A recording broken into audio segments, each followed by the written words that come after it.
అల్లు అర్జున్ గారి ఈ పుష్ప 2 సెలబ్రేషన్ ఎంత పైకెళ్ళిందో ఈ ఇష్యూ కూడా అంత పైకెళ్తున్న పరిస్థితి చూస్తున్నామండి. ఏం ఏం జరుగుతుంది మ్యామ్? అసలు ఇది ఎవరి చేతిలో లేకోకుండా ఆక్టోపస్ లాగా అయిపోయిందండి. ఇది దురదృష్టం.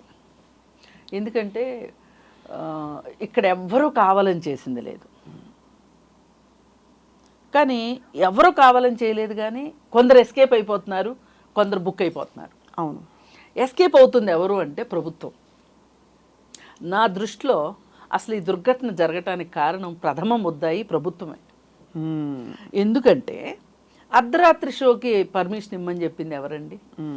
బుద్ధి ఉండాలా అక్కర్లేదా? అర్ధరాత్రి ఏమిటండి? అర్ధరాత్రి మధ్యలో దరువు అదేమన్నా శివరాత్రి?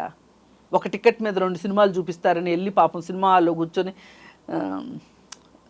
నిద్ర కాస్తారు కదా, అంటే పుణ్యం కోసమని ఏదో కలిసి వస్తుంది కదా అని చెప్పి, అది వేరే విషయం.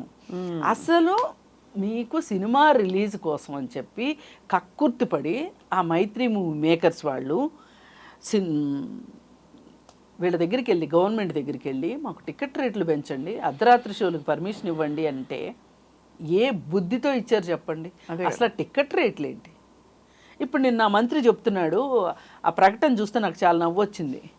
వాళ్ళు ఎంతో చిన్న కుటుంబం అయినప్పటికీ వాళ్ళ జీతం కేవలం 30,000 అయినప్పటికీ 12,000 రూపాయలు వెచ్చించి పిల్లవాడి కోసం సినిమాకి వచ్చారు అని చెప్తున్నారు.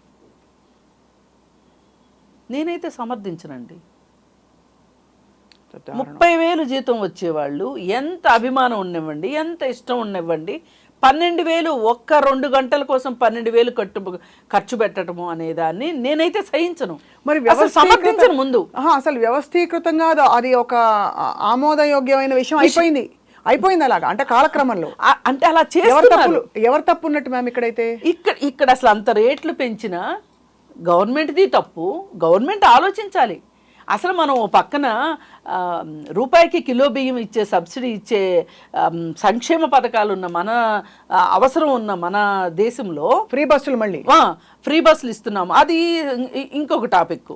మనం ఇంత చేస్తున్నప్పుడు అసలు ఒక సినిమాకి ఇంత ఖర్చు పెట్టే అవసరాన్ని మీరు కల్పించడం మీకు ప్రభుత్వంగా మీకు అసలు బుద్ధి ఉందా? అవును, నేను దేవుని నుంచి నేను ఇదే మాట్లాడుతున్నానండి. ఎవరు దీని గురించి మాట్లాడట్లా. కన్వీనియంట్గా ఎవరికి తగ్గట్టు వాళ్ళు మాట్లాడుతున్నారు. అసలు రాత్రిపూట సినిమా ఏంటి? అవును, అసలు ఈ మొత్తం విషయంలో ప్రభుత్వంది, మైత్రి మూవీ మేకర్స్ది, అలాగే ఇంటెలిజెన్స్ వైఫల్యం.